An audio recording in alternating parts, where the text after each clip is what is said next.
débarqué, remplacé par quelqu'un d'autre. Le contrat a suivi son cours normal. On ne sait pas pourquoi. Il revient aux affaires. Son premier acte consiste à s'attaquer à ce contrat que lui-même il a signé. En s'attaquant à ce contrat, Monsieur le Président, il a adressé une correspondance au ministre de l'Économie pour la résiliation du contrat, au motif que la société ZMC a commis quelques manquements. Au motif que la société ZMC a commis quelques manquements. Cela est prouvé par la lettre qu'il a adressée au ministre de l'Économie et des Finances. Cette lettre est également versée au dossier de la procédure.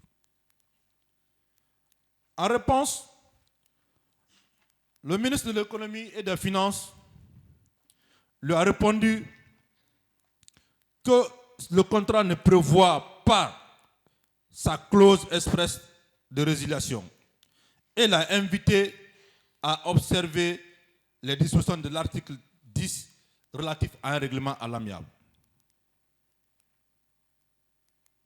Tels étaient les conseils du ministre de l'Économie et des Finances. Ça encore, la preuve est versée au dossier de la procédure.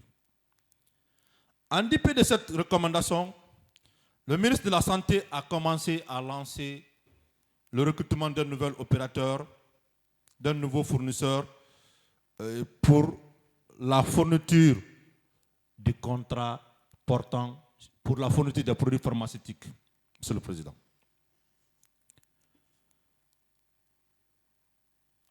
Puisque, lorsque le DAO, le dossier d'appel d'offres, est préparé, on ne le lance pas sans avoir un anneau. C'est quoi un anneau? C'est un avis de non-objection, Monsieur le Président.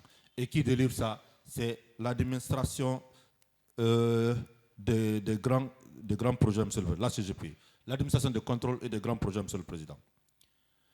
Il a pris son dossier de DAO, accompagné d'une lettre, il l'a soumis à l'examen de la CGP pour qu'il ait l'anneau.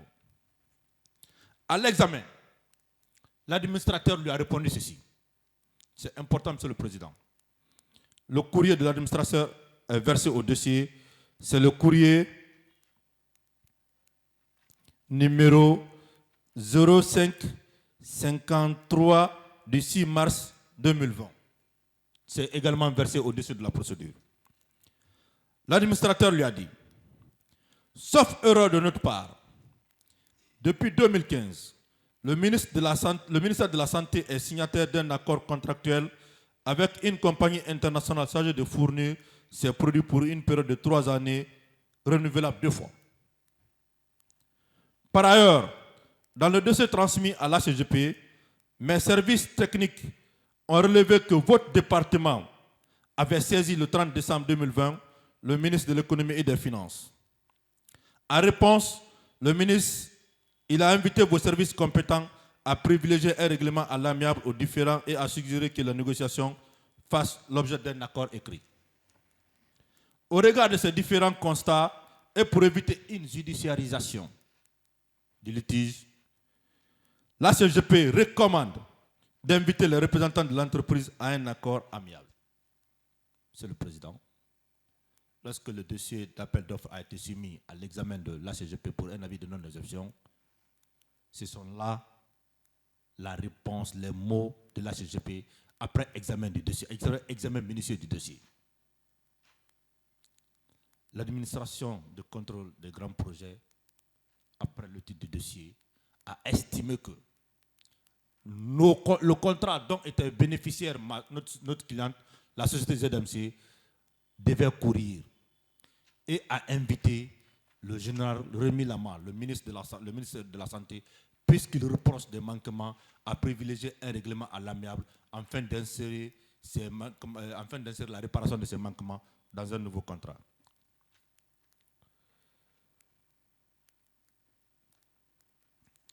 Ayant essuyé ce rejet, Monsieur le Président, le général Rémi Lama, en compagnie de la personne responsable des marchés publics, en l'occurrence M. Ibrahim Traoré, auprès du ministère de la Santé, se sont rendus dans les locaux de l'HGP pour un entretien avec son administrateur général, M. Thalès Condé.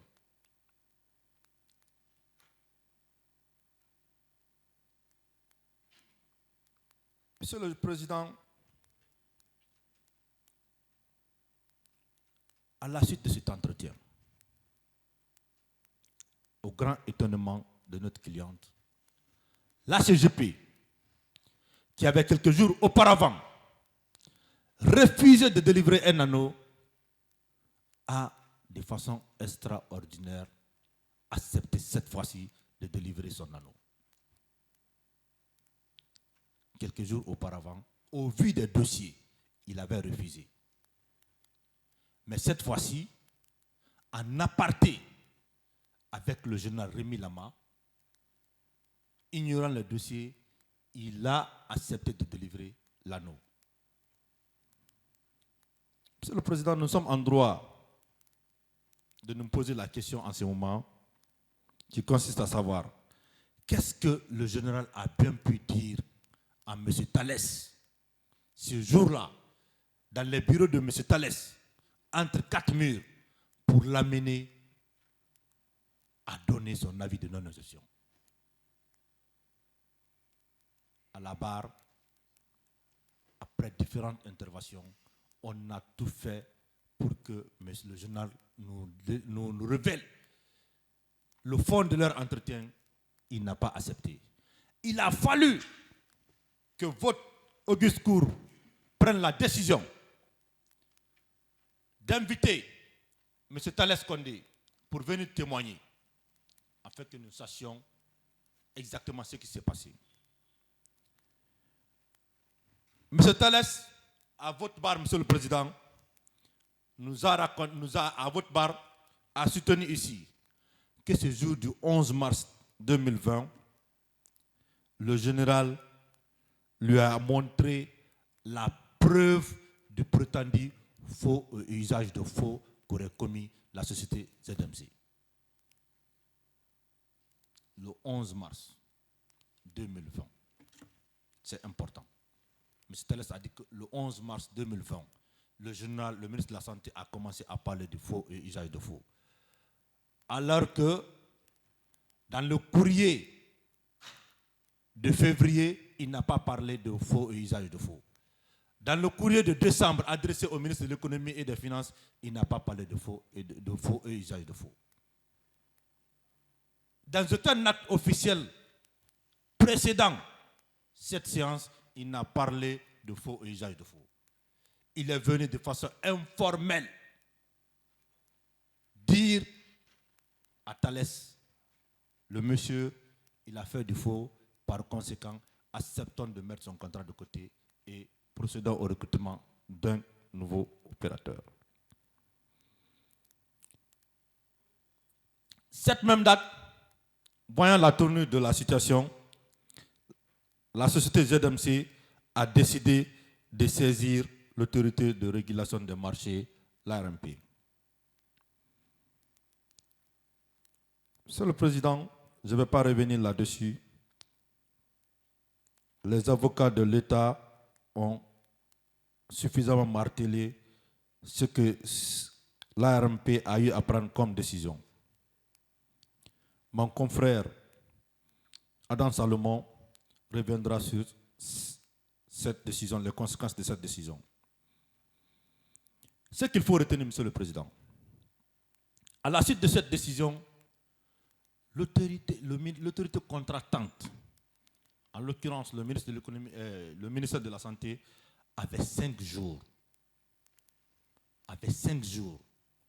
Si le ministère estimait que la décision rendue par l'ARMP l'a été en violation des règles de droit, avait 5 jours pour saisir une autorité juridictionnelle, en l'occurrence la Cour suprême, pour faire annuler cette décision. En lieu et place de cette voie légale, M. Rémi Lama l'a dit ici à votre barre à plusieurs reprises. Je l'emprunte ces mots, il a martelé. Je me suis référé à mon autorité politique. Je me suis référé à mon autorité politique. Monsieur le Président, on va fouiller le code de procédure, le code des marchés publics. De fond en large, nulle part, il n'est mentionné qu'en pareille circonstance, il faut se référer à l'autorité politique. D'ailleurs, lorsque nous sommes en matière de commande publique, l'avis de l'autorité politique importe peu. L'avis de l'autorité politique importe peu. Ce qui compte, ce sont les textes de loi du pays. Cette autorité politique saisie, en la personne de Monsieur le Président de la République d'alors, le président Alpha Condé, ce dernier a pris le dossier, il a convoqué son bureau ministre, Ibrahim Kassory Fofana, et il a confié le dossier à celui-ci pour examen. Le 10 juillet 2020, M. Ibrahim Kassory Fofana a convoqué une réunion extraordinaire de concertation dans les locaux de l'ARMP pour statuer sur la question de la décision de l'ARMP.